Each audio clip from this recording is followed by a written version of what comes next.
Information transfer. আচ্ছা, একটা text দিবে, কখনো পড়ি নাই, কখনো দেখি নাই, সেখান থেকে কি কি ইনফরমেশন নিব, কিভাবে সেটা ফিল আপ করবো, এই প্রশ্নটা তোমাদের সবার মধ্যে আসে। কারণ তোমরা দেখে আসছো এইচএসসিতে কিন্তু ইনফরমেশন ট্রান্সফারটা আসে সিন প্যাসেজ থেকে, কিন্তু তোমাদের যারা এসএসসি স্টুডেন্ট তাদের আসে আনসিন প্যাসেজ থেকে। সো এক্সাম হলে বসে নতুন একটা প্যাসেজ পড়ে সেখান থেকে উত্তর করাটা একটু কঠিন হয়ে যায়।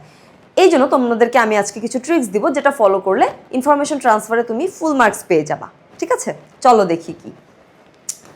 ধরো তুমি একটা প্যাসেজ পড়ছো, তুমি যদি প্রিভিয়াস ইয়ারের কোয়েশ্চেনগুলো একটু ফলো করো, সেখানে দেখবে ইনফরমেশন ট্রান্সফার এরকম 4টা বক্স আছে। প্রথমটায় বলছে হু বা হোয়াট, ওকে, তারপরে একটা বলছে অ্যাবাউট, তারপরে ধরো বলছে প্লেস, তারপর ধরো বলছে টাইম। সো এরকম তুমি 4টা বক্স দেখতে পাবা। তার মানে কি, তোমাকে একটা টেক্সট পড়ার সময় এই 4টা জিনিসের উপর ফোকাস করতে হবে। ধরো তুমি লাইন বাই লাইন পড়ছো, যেখানেই কোনো একজন ব্যক্তির নাম দেখবা সেটা একটু আন্ডারলাইন করবা, এক্সাম হলে বসেই জাস্ট ছোট্ট করে একটা দাগ দিয়ে রাখবা। তারপরে ধরো অ্যাবাউট কিছু হচ্ছে, তুমি অ্যাবাউটটা যদি নাও পারো অ্যাবাউটটা রেখে দাও, অ্যাবাউটটা একটু বড় হয়। তারপরে ধরো প্লেস, কোনো একটা জায়গার নাম দেখছো, একটু এরকম গোল দিয়ে রাখো। তুমি প্রথমটায় দিচ্ছ একটা আন্ডারলাইন, দ্বিতীয়টায় দিচ্ছ একটা গোল, অ্যান্ড তারপরে ধরো টাইম, টাইমের মধ্যে তুমি এরকম একটা হাইফেন আর একটা বক্স ইনস্ট্যান্ট করে রাখবা। এটা করার জন্য টেক্সটটা পড়ার সময় সর্বোচ্চ তোমার 2 মিনিট এক্সট্রা যাবে না, 2 মিনিট অনেক বেশি বলে ফেললাম, ধরে নাও 1 থেকে 1.5 মিনিট একটু এক্সট্রা যাবে তোমার।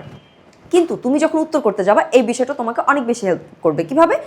তুমি টেক্সটটা এভাবে পড়লে এবং কিছুটা মার্ক করে রেখে আসতে, তারপরে ধরো 1 নাম্বার গ্যাপটা ছিল হু বা হোয়াটের ওপর, তুমি বাকিটুকু পড়ে দেখবা যে তার জন্মগ্রহণ বা কিছু নিয়ে, তখনও আচ্ছা ব্যক্তির নাম, কয়টা ব্যক্তির নাম আছে, ধরো তুমি 3টা বা 4টা ব্যক্তির নাম পেয়েছো, তুমি যে সেখান থেকে যেটা মিলবে নামিয়ে দিবে।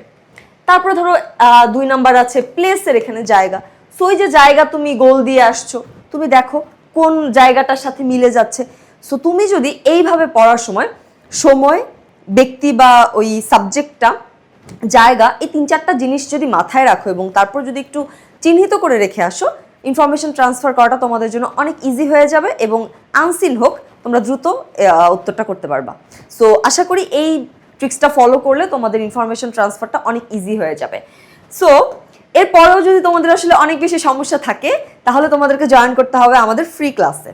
হ্যাঁ, এসএসসি 26-এর যারা, দেখো আই স্কুল তোমাদের জন্য কি নিয়ে আসছে, এসএসসি এফবিসি কোর্স 26 ব্যাচের জন্য। এখানে তুমি বাংলা, ইংরেজি, আইসিটি সহ সাধারণ গণিত এবং বিজ্ঞান বিভাগের সবগুলো সাবজেক্টের উপর ফ্রিতে ক্লাস পাচ্ছ। সো এখানে তোমাদের দেওয়া আছে যে ফ্রি কোর্স প্রথম 500 জনের জন্য, ধরে নাও 500 জন হয়ে গেছে, কিন্তু তুমি যেহেতু আমাদের ক্লাস অনেকদিন ধরে করছো কিন্তু এটার বিষয়ে জানতে না, সো তোমাকে কিন্তু আমরা কোর্সটি ফ্রিতেই দিয়ে দিতে পারি। সো ফ্রি জিনিস দেরি কেন, আজই এনরোল করে নাও আমাদের কোর্সটিতে।